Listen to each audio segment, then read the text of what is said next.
Live from Houston, Texas, this is Big Ideas, Small Business with your hosts, Brian Gendron and Shravana Robert Schreiber.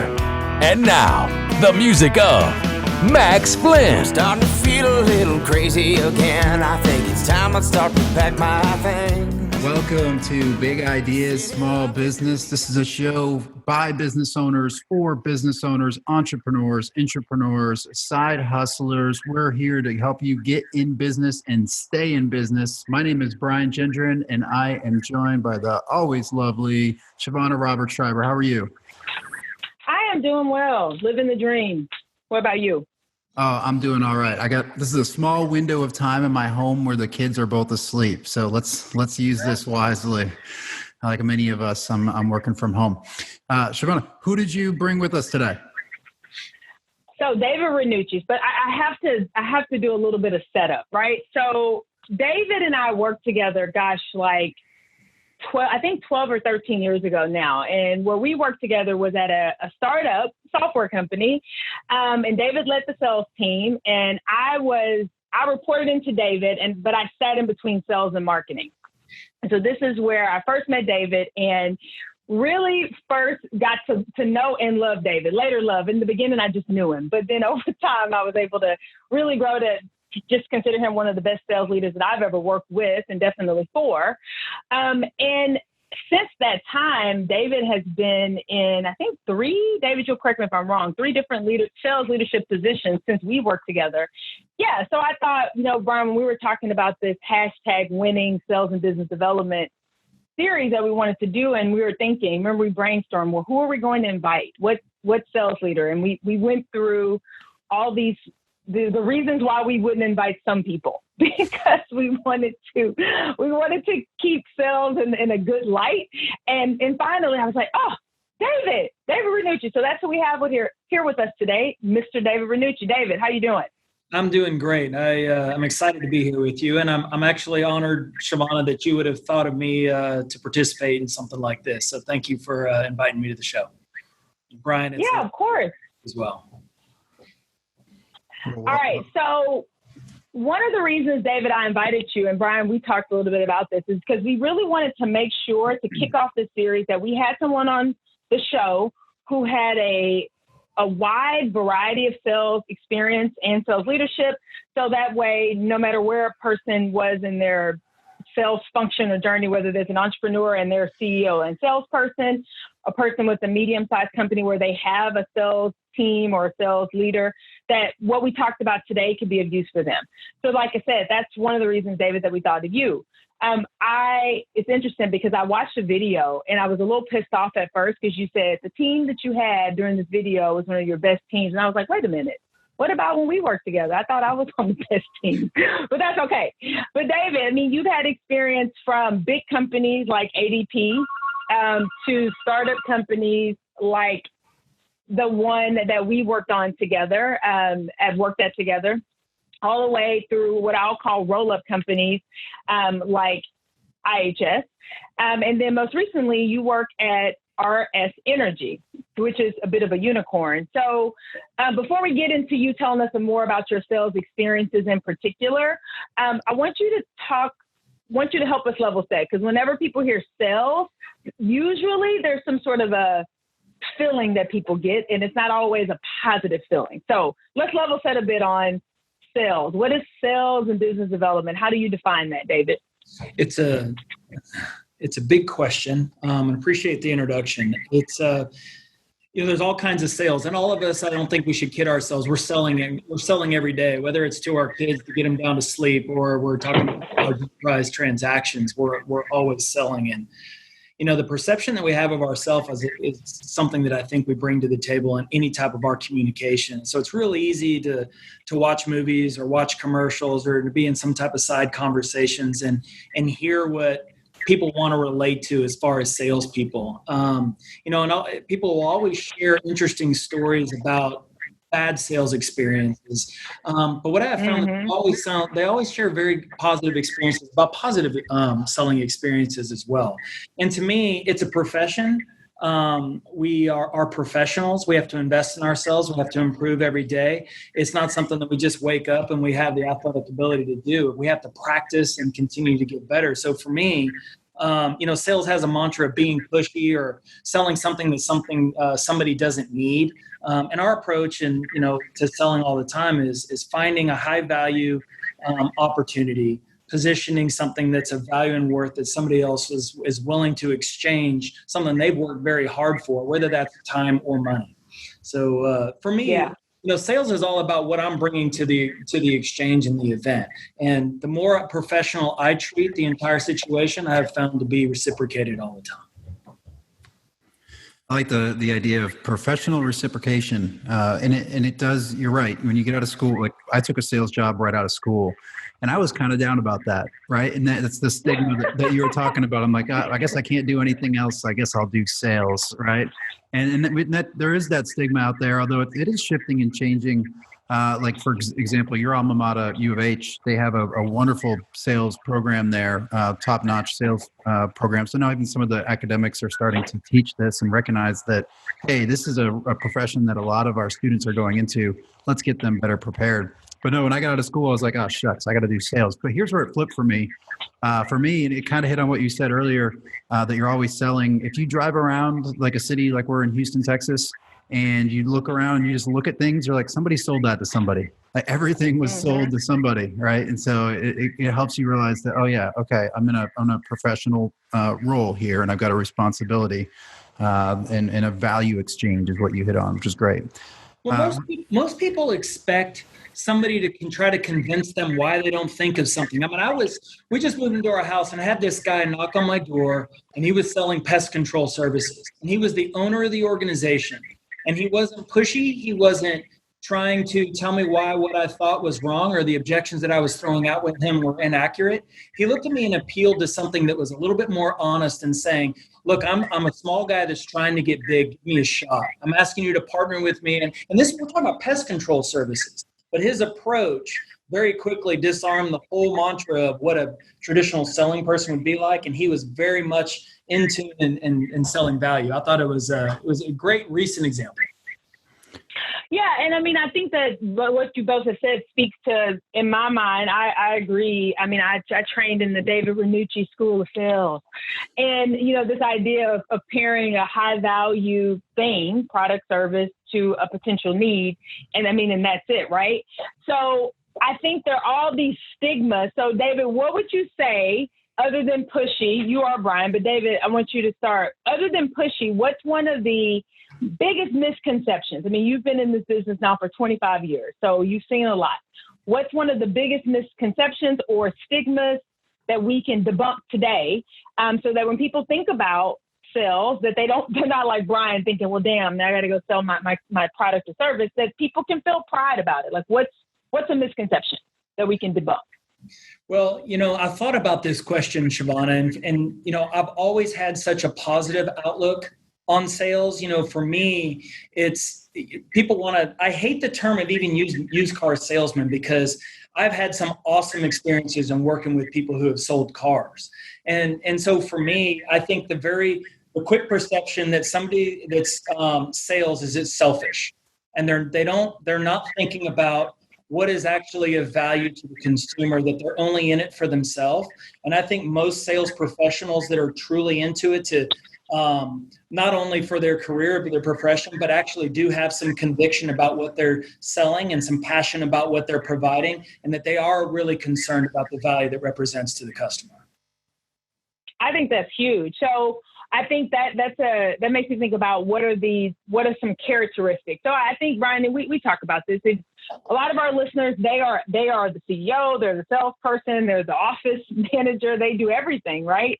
And they're thinking, okay, what I have to sell, because any organization is only going to be able to survive if someone is selling something, right? And there's revenue coming in. So what are some traits, David, in your experience, like I said, that video where you talked about one of the teams that you had being one of the best groups of folks you've ever worked with. One thing that was interesting is you didn't say they were all very experienced or had been in the industry for a long time. You just said you actually had a mix of people. So what are some of the traits that make up the most successful salespeople in general? Yeah, this is a long list. And, and when I think through, I've been doing this for almost 30 years now, and I think about the roster of people that fit at the top of the sales list, they all have a little bit of something different. So what I would communicate to people, it's not only one thing, it's not two or three things. It's really a combination of a bunch of different things, but you can never misplace or, sell short the concept of having energy and passion and conviction and persistence and authenticity. They need to be aligned, very well informed. They need to be insightful, competitive. Today's consumers are much more in tuned to the marketplace and the solutions that are available. So those salespeople that are unprepared and are not bringing insights and not challenging ways that the customers can become better are quickly left behind. So those people that I think of are really genuine, authentic, highly energetic, convicted people that are passionate about the value proposition they're bringing to their customers. Brian, so David used to say, if you don't know you're winning, you're losing. He probably stole it from some movie, but he would say that all the time, right? David, do you remember saying that? Oh, yeah. If you don't know you're winning, then you're losing. And that when you say, conviction, passion, preparedness, that's what I think about. It's like, I'm prepared. I know where I stand at all times in the sales cycle in this process. I'm never, if someone were to ask me, okay, well, what's up? Give me an update on the deal. I'm never at a loss. I know where I stand. Because if I don't know that I'm winning, then I'm probably losing. Yeah, I've matured. No, I say it all the time still, and I've matured to thinking a little bit more into this. If I ask you where something is or how a meeting was, and your response starts with hope, think, or feel, then you really don't know. So if I hope that this went well, or I think they're going to call me back, or I feel like that person got along with me well, those types of things are great for the human emotion side to selling, but at the end of the day, they're going to make a value-based decision. And if I can't pinpoint to the things on a strong ROI or why a CEO is going to invest in something that I'm presenting to them, how it supports their board directives or their company strategy and vision, then you're stuck in this land of hope, think, and feel. And really you're kind of at the whim of the customer.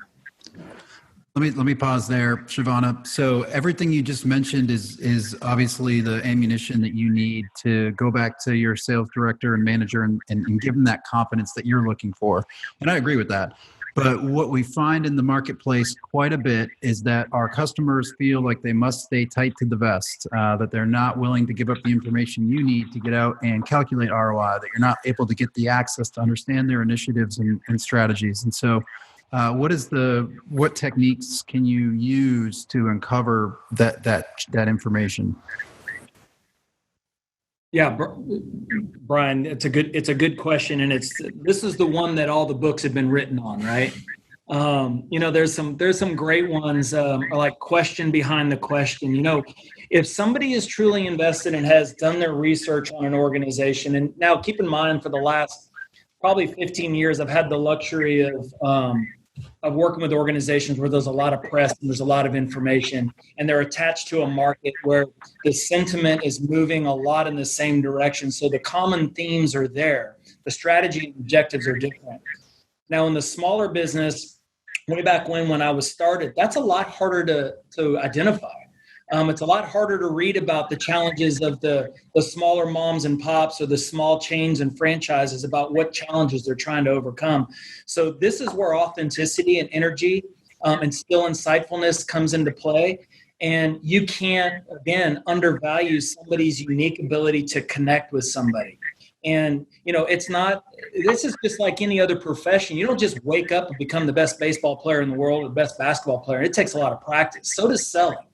And if you're not an authentic person who's not genuinely interested or attached to helping someone become, then they're never going to open up. So I'd love to say there's a lot of books written about key phrases and questions and how do you turn it around and how do you use their words and form a question that could create some insights. You really got to take some time to slow down and understand a company's business and inject. And it's really about being authentic. If you really care and bring some genuine attitude to a conversation, more often than not, they'll open up. But I will tell you this, Brian, if not, move on. I mean, there's so many opportunities that are out there. I've seen some really good salespeople. One of the things that I've learned the most is you can get stuck because you want to win everything. which is also a good trait to be very competitive. But you also have to know that timing is everything. And I may not be the right time for a particular opportunity, that it's not now. It's not now. So how do I continue to evolve and potentially align to those types of people? I don't have a real good single line answer for that. No, and there won't be. No, you're right though. I mean, you show up passionately, you show up authentically, and sometimes if they're shutting it down, especially like you mentioned in the smaller business segment where there's not available information, then it may just be that this isn't a true partnership, and you need to move on and find a client who will establish that real partnership with you. That's right. What you're talking about, what y'all are talking about right now, is being vision aligned. So that was one of the things that we used to talk a lot about, David, when we worked together, is seeking to get vision alignment as quickly as you could and win early and lose early. So if you cannot get that vision alignment quickly, then you don't have it, and that's okay. And like you said, maybe it's not no, but it's not now, and no sweat, and you move on. And I think the only way you can truly get vision aligned is by being authentic. And it's being curious too. I think, in my opinion, some of, the best sales people that I've encountered and had a chance to work with, the people who are curious, because you have to be curious about understanding and uncovering the problems first to start to build rapport for a person to start to open up, to your point, Brian. And I just think that curiosity, in our fast-paced world, sometimes people feel like they don't have time to slow down, really go deep, seek vision alignment, and then decide yes or no. And if no, fine, move, no hard feelings, you move on. And maybe you loop back around, or even better yet, maybe it's a no in this business that you're in and I'm in, but then maybe 2 years from now, it's a yes. Because I remember you, and I remember you were a good person, and I like to talk to you. And so when I see you that next time, I'm like David used to talk about, developing a coach. So even if the coaching is not for this organization, you could still be developing someone who ends up being a coach in another organization for you if you're setting the right example and being authentic from the beginning. That's what I'm thinking of. All right. So David, one question, Brian, you hit on it earlier, and I want to go back to it.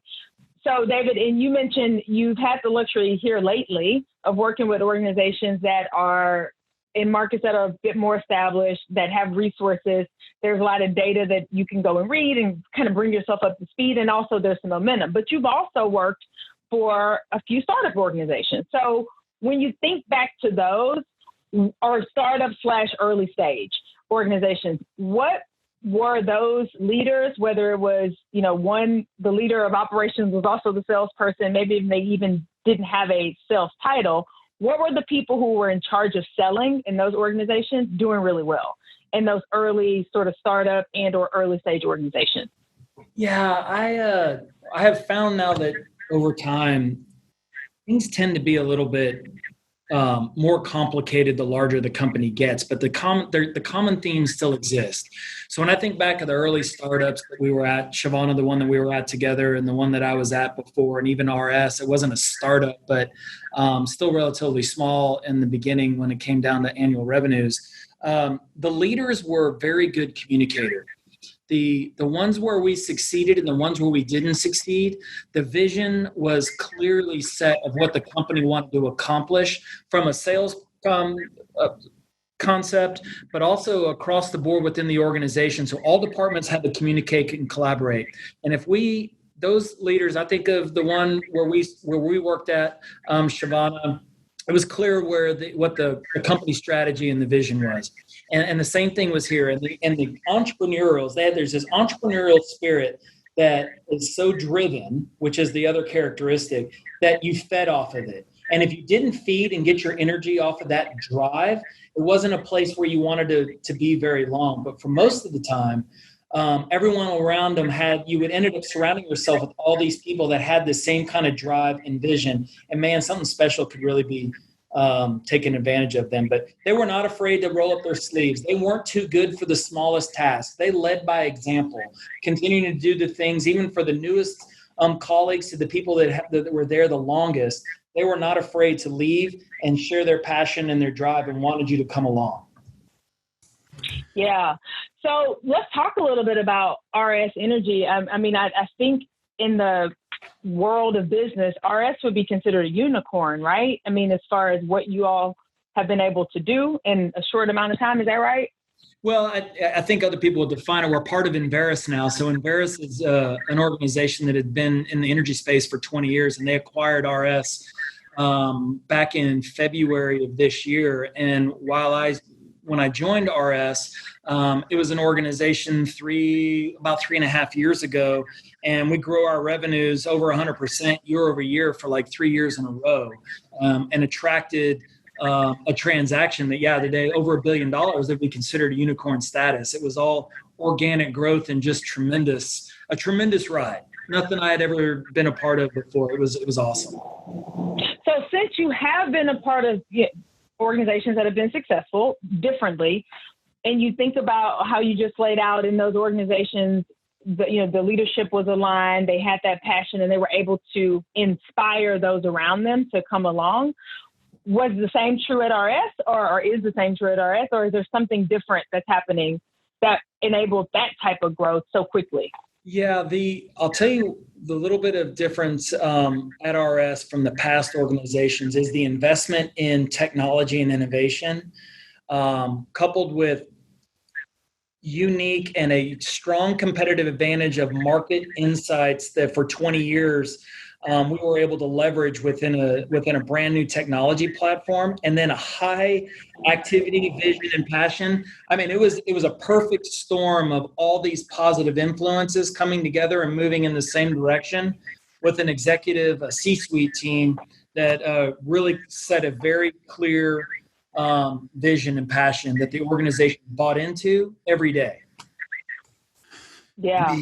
Let me connect this. You said it a few times that the strong leaders that on some of these companies you've been with, including RS, have had vision, contagious passion, and that kind of goes back to what you were saying our salespeople needed when they showed up, right? And if they're clear on the vision, then I believe that they can communicate that. Another key thing that you mentioned, communication to their prospective clients, that, hey, we're in this for the long haul, and I win when you win. And that allows them to show up authentically. Another word that you use in these early stage sales cycles, right?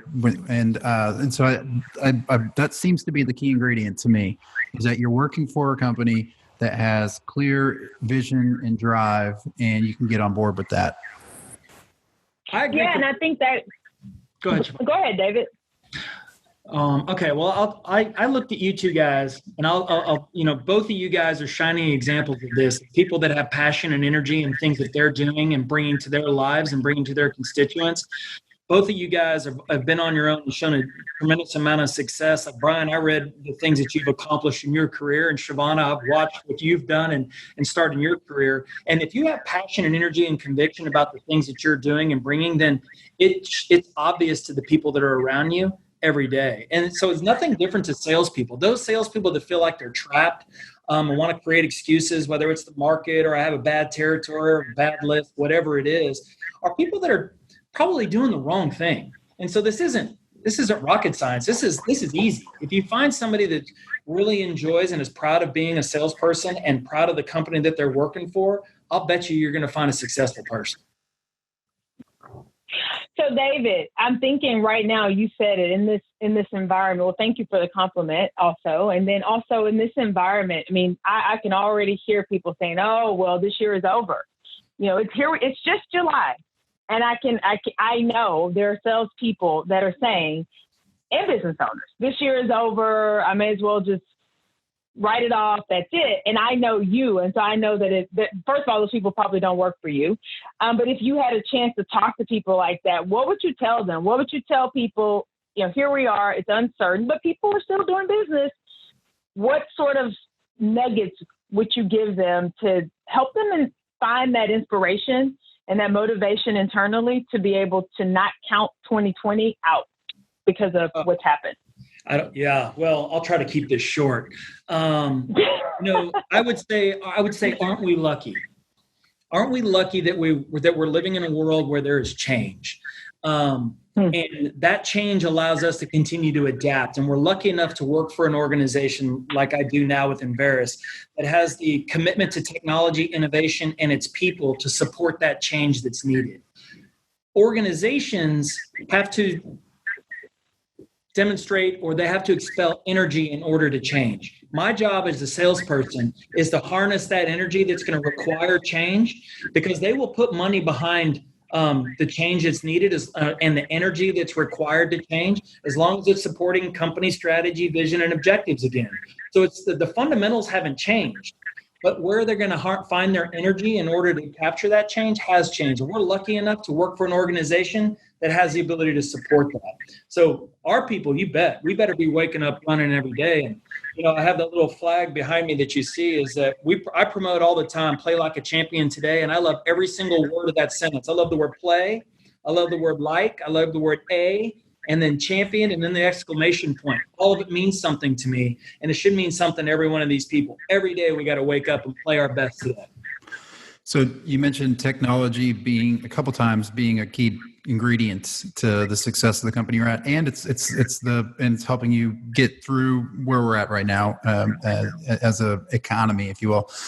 I think that one of the things I think about a lot is that we've, in a way, sped up the I guess you can call it the technical or the digital revolution, right? Because of the circumstances. Where this used to supplement, Zoom used to sort of supplement everything we're doing, it now becomes a big part, becomes the thing that we're doing and may never revert back. And so if you weren't innovating, if you weren't already set up for digital office, if you weren't already doing digital marketing, which is leading to new sales opportunities, then this is going to be a tough ride, right? But y'all of course have set yourselves up nicely. Normally it's changed in my world, just a real quick. So normally July is a sort of a reset. Things are quiet. We got projects going for the summer, but from a sales perspective, this is the time to spend with family. This is a different world that we live in now, and cybersecurity is a big part of our business. Now that people have communication set up, communication is key, right, in any business. Now that hump has been crossed, now people are going back and being like, all right, we need to make sure this is secure as it should be. So that's changed our, I guess, annual sales sort of mix. We normally would be a slow time, but it's speeding up. So not only do you have to take the technology that you've adapted and continue to innovate, like you mentioned, but you need to think about how has this changed your product and service offering, and then how do you get in front of these people? And that's where I'm stuck, right? And that's what I was hoping to pick your brain a little bit here on where marketing, which is what Shavana does, meets those new sales opportunities, and how do we change as salespeople at this time? No trade shows, no going to, put your shoes on, wear them out, going to buildings, dropping off donuts. All that stuff is gone. What do we do? Yeah, well, go ahead, Shavana. No, I mean, I probably am going to say something that you told me. The one thing I want to prime with, and then David, I want you to share is, I feel like you do what you've been doing. I feel like, to David's point, I feel hungrier, and I feel like I'm on this hunt, and I've been experiencing success because I know other people are lazy, or I know other people are, if that's too hard of a word, are pulling back. So as they pull back, that gives me more space to go forward, and I just take up more ground. I call more people. I make more introductions. I go faster because I know my competition is taking a bit of and this uncertainty, people get paralyzed, and I know that. So I'm capitalizing on it. But that's what I'm thinking. Yeah, David, what do you think? Well, where I would, and I know we don't have a lot of time left, but Brian, where I would take it is because don't allow yourself to be a commodity.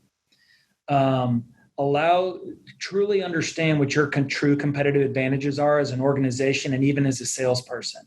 And everybody knows what they're best at. Sometimes they like to kid themselves into thinking they're good at everything. But truly, honestly, they know what they're good at. So if it was me, I know what I'm good at. I know how well I connect with people. I know how I connect with those people.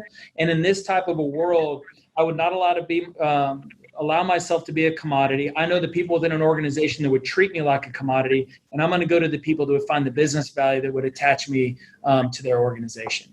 And so in a unique approach like that, Now, it's not going to work everywhere, but that's the approach that I would take. And in these type of unique things where energy, people will quickly want to commoditize who you are or what you do. And they're also doing it as a self-preservation move, especially if you're not talking to the CEO. So I have got to remove myself from that particular environment and that particular interaction and go find the ones where I know I'm going to excel at. Yeah, that's really good. So David, I have two more questions for you because I do want us to be mindful of our time. So who are you inspired by and why right now? Who would you say is a big source of inspiration for you? It's this, I saw this, Shavana, I'm inspired by success. I really am. Like, this is going to sound corny. When I think about, I try to find, there's something that I can learn from everybody. And I think it's one of the unique reasons that I've had so much success in my life is I'm very confident in who I am and what I can do, but I'm always easily impressed by other people's success and how they got there. Because most of the time it's different than what I did. And there's something that I can learn and take away from that. So my success is really a collection of all the people that I've met. But if I think about through my life, my first job, my first manager when I was in sales, way back when I was at ADP, he is a true mentor of mine. I think there's people that I've worked with here even more recently that I've aligned very well with and executing, like the person that I enjoyed the ride with at RS Energy Group. And then personally, there's people besides my wife and my dad that I find most of my inspiration and energy from. Yeah. So last question for me is you read a bunch. I probably have some of your books on the shelf that probably I owe you. But what are you reading these days? What's been something that you've been reading here lately that you found a lot of professional energy from and maybe added to your mix? Yeah, no, so there's a few books that I would point to. One that just got recommended to be by the name of Dream Big, and it's Know What You Want, Know Why You Want It, and What You're going to Do to Get It. There's another book called Selling Above and Below the Line, which is great. And Brian, I don't know if you guys have read that one, but it really attaches in a particular sales pursuit how important it is to not exclude or include just one group or either or the groups, and how do you include all of that, but really sell value above the line, which is that book. And then there's another book called Lead an Inspired Life by Jim Rohn that I like. It's almost kind of like it's a book. It's short chapters, 2 or 3 different pages. You can read it, kind of take something away from it, and move on. So those are the 3 that I'm reading right now. That's awesome. Well, Brian, any final questions for David on your side? No, Shavana, I don't, but I'm going to do some, I haven't done this. We've done 65 or so of these episodes. I've never let somebody sign off with my call sign, but I think David's the right guy to do it. So every time we close out an episode, I say, get out there and close some business. You want to take that over for me this time? You bet. Play like a champion today. Now get out there and close some business. That's right. Awesome. All right. Awesome. Thanks for joining, everybody. Shavana? Brian, David, it's been great. All right. Until next time. Bye. See you. Central Texas reigns the strongest drink I found. Thank you for listening to Big Ideas Small Business. Follow us at BISB Media and visit our website at www.bisbmedia.com.